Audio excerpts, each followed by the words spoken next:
Hasba Russell, born to the Kia'ani clan and for the Senagini clan, and grew up on the Navajo Nation in Arizona. I work and live in the Santa Fe, New Mexico area as a psychiatrist within the Native community. There are 3 million Indigenous people in the United States, belonging to more than 500 federally recognized nations. It's important to remember that Indigenous peoples now mostly live in urban centers and are a heterogeneous group representing hundreds of nations, each with their own cultural practices and history.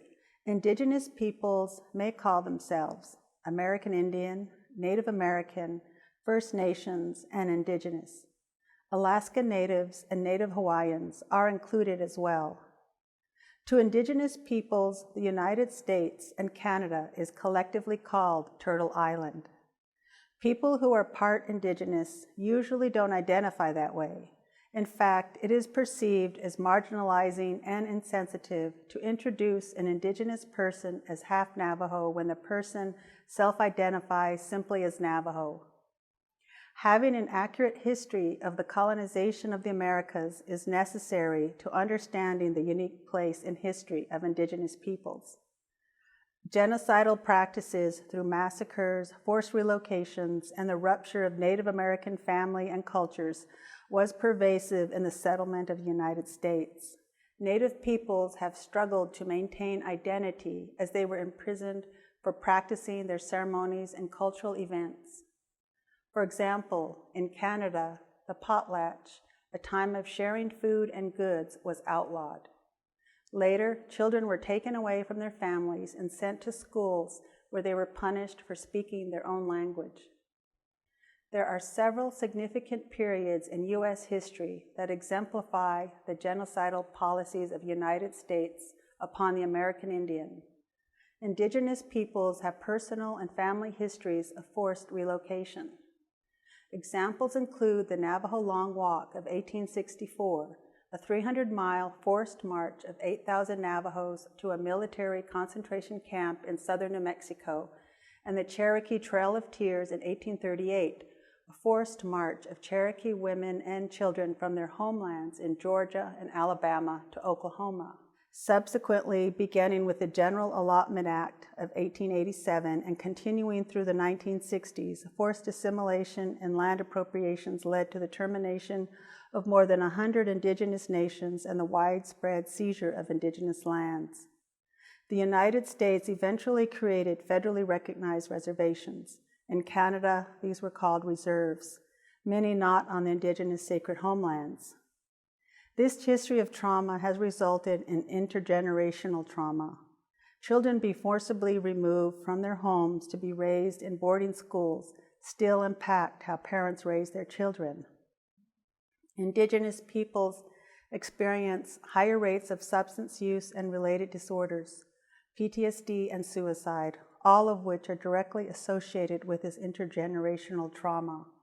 As one staggering example, Indigenous peoples are 526% more likely to die from alcoholism than are non-Indigenous people. In addition to mental health, other health disparities also continue to be an issue. Death rates from preventable diseases such as diabetes and infant mortality rates are significantly higher. Willingness to access care is also an issue.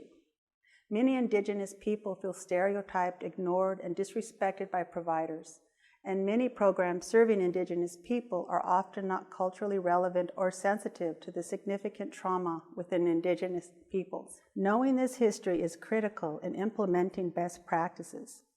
Here are a few best practices to keep in mind when working with Indigenous people. Acknowledge the intergenerational trauma, including the loss of sacred lands, forced assimilation, and family ruptures. Emphasize and validate the strength of the survivors. As a psychiatrist, remember the importance of a receptive environment that is inviting and welcoming. Engage patients with support and facilitate completion of forms in a receptive environment. If culturally appropriate, you may want to consider decorating your office with art pottery baskets or rugs from the local area. Intake forms may also need to be translated to the language of the Indigenous people in the area. Staff should not impose a form if the person is not ready for it. Be mindful that there has been mistrust of clinics run by the federal government, which have a history of ulterior motives. The evaluation should be thorough to avoid stereotypes and misdiagnosis. Allow the patient to tell their story and encourage them to share their cultural identity. Stereotypes that psychiatrists should avoid include assuming that Indigenous people do or don't practice their native religion, or that those who don't speak their native language are less Indigenous. As an example of the complex religion of Indigenous peoples, on the Navajo Reservation, there have been churches established in the heart of the reservation where the Navajo people have been converted to that religion, yet they speak only Navajo and wear traditional clothing. Another religion stereotype is that all Indigenous people practice the same religion. While spirituality is practiced by many Indigenous peoples, each Native group has their own ceremonies and practices. Know that some will be more willing to discuss their religious practices with a non-Indigenous person than others. The cultural formulation interview is very helpful in addressing these issues and approaching the patients from where they are coming from. Given the significant trauma, PTSD should be high on your differential diagnosis, which is often missed or misdiagnosed as depression or borderline personality. A transition to therapy and treatment should be a soft handoff to the therapist and psychiatrist. A soft handoff is an integrative practice where the psychiatrist and primary care provider work closely together. Therapeutic process should be tailored to the individual person and not the clinic or federal facility.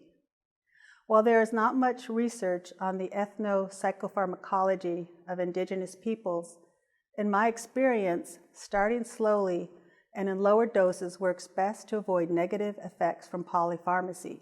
The discharge process should be thoughtful with ongoing accessibility for care made explicit. Improving the care Indigenous peoples receive can help so more Indigenous people will seek out the health care they need and improve outcomes. The future looks optimistic as more American Indians are entering the medical field and several medical schools creating centers for American Indian and minority health.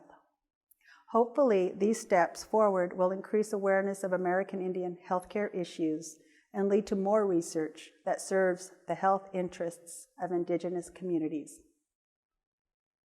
I'm Dr. Mary Hasba Russell, and that concludes our best practices for treating Indigenous patients.